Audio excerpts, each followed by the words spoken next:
everybody, and welcome to Ask Lois. So I wanted to say happy pre-Thanksgiving to everybody. And I do have a couple of questions today regarding Thanksgiving. So if you have any other ones and you'd like to ask as we're going through today, please by all means take a second and type them in and I will answer them live today. First question we have is, I keep exercising, but I'm not losing weight. What is going on? So my answer to that is that if you want to see weight loss and you're not losing weight, that you need to change something. So whatever that is, it could be something simple like taking your cardio and changing it up, maybe doing intervals or changing up your weight training routine. Maybe you need to increase your weight training or you have to change something in your diet. So those are the major things. And then a thing that a lot of people forget about is what your mentals are saying. So if you're saying bad things to yourself in your mind, that's going to be a big difference to how your body is reacting to wanting to lose weight. So if you're saying, oh, it's going to be hard or it takes forever or whatever nonsense that you say to yourself, that's going to be an effect on how you lose weight in the first place. So I hope that's helpful. The next question I have is, when is the best time to work out? Like I've said before, and I'll say over and over again, whatever time you're going to work out is the best time to work out. So make sure that you're exercising, and it doesn't matter when you exercise. Just be mindful if you're working out at the end of the day that it could affect your sleeping habits. So you don't want to sleep in super late, then if you don't want to go to bed super late, then be mindful about your exercise routine because it tends to keep a lot of people up. The next question I have is, how old were you when I started working out? Well, I started working out really when I was a little girl. Not weight training, but I've been dancing my whole life. So some form of physical activity has been something that I've been doing since I'm a little girl. And I would probably say about like 2 or 3 years old. But as far as weight training, I started weight training when I was about 19. So it doesn't matter how old you are, though. If you're wondering when you should start, I say right now, as soon as you can, get started, and it'll make a big difference in how you feel and how you ultimately have a great life. The next question I have is, what's the best approach or how to get back into a fitness or training routine after a long time injury?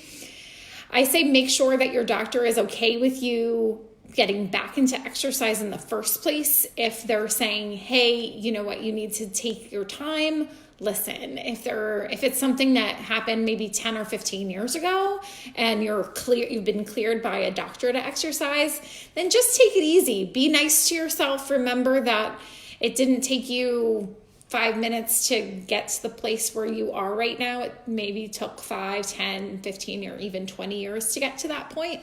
So be nice to yourself and take your time with exercise. And especially if there was an injury where it's still achy and still bothers you, make sure that you go slow. Don't jump into it really fast because your body is not gonna like it as much. So definitely take your time there. The next question is, how can working out be fun? Find something that you like to do and do that. There's no magic potion, but if you are enjoying at least a little bit something that you like, maybe it's just even playing music that's fun and that's up your alley, that'll make a big difference. Best advice for preventing sagging skin. This person says they have 75 to 80 pounds to lose and don't want to have plastic surgery, nor can they afford it. The thing is, with sagging skin, your skin has elasticity to it. So I would definitely talk to a dermatologist more than a personal trainer. But I would say that taking your time with losing weight and not losing weight really fast, and then trying not to yo-yo. I think that has a big effect on how your skin, the elasticity in your skin and how that works.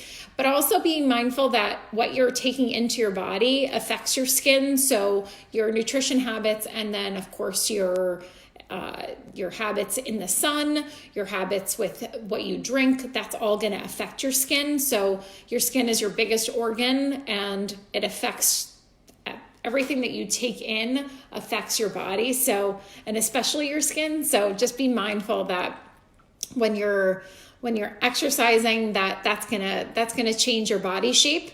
But it shouldn't be the reason why you don't lose weight. That should be it will change over time, but if you have that much weight to lose, you probably will have some skin that sags. So just be mindful of it and be okay with it.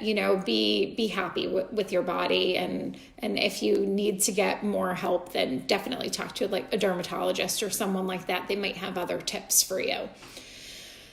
The next question I have is, how many days a week should my 10-year-old be working out?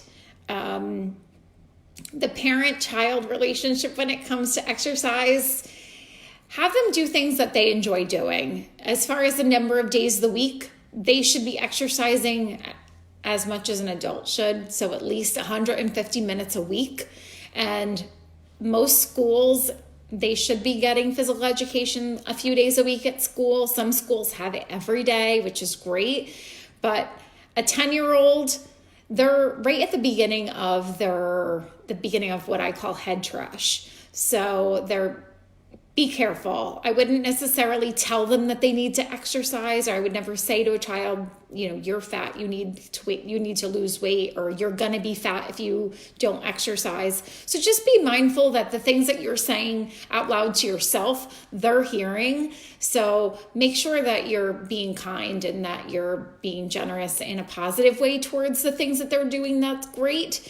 And when it comes to exercise, you want to make it slow and steady, just like with yourself. You want to do the same thing with them. Find things that they like to do, and if the only thing they like to do is stuff that's sedentary, find versions of the things that they like to do that are standing up. Like there's video games, for example, if that's something that they enjoy doing, that they can be up and be mobile. They don't necessarily have to be seated, or try to find different activities that they've never tried before. Maybe something simple, like maybe going rock climbing, or trying maybe to go play golf, or something new that is new to everyone in the family. And it's not just something that you're saying, oh, you need to do it. It's like the whole family works together.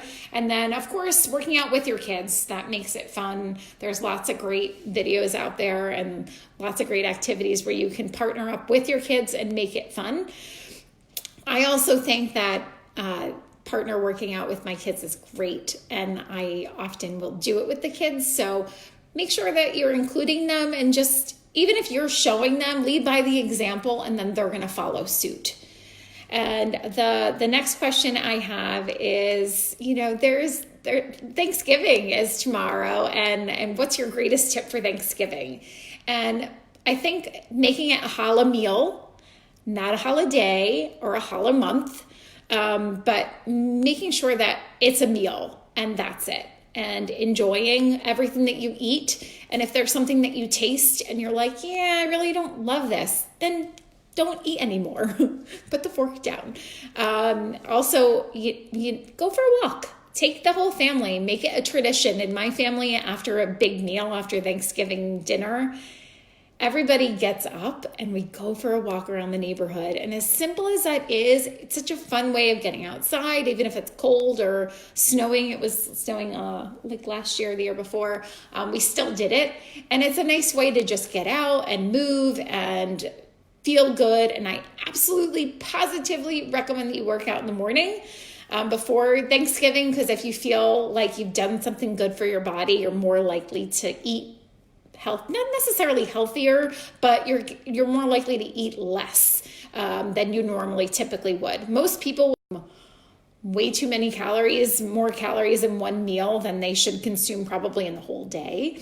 So be okay with taking some home with you and eating just until you're just shy of full. And of course, my fist, this is the size of your stomach at rest. So if you look at your fist and you say, wow, that's really small. That's my stomach at rest. Wow, I didn't realize that.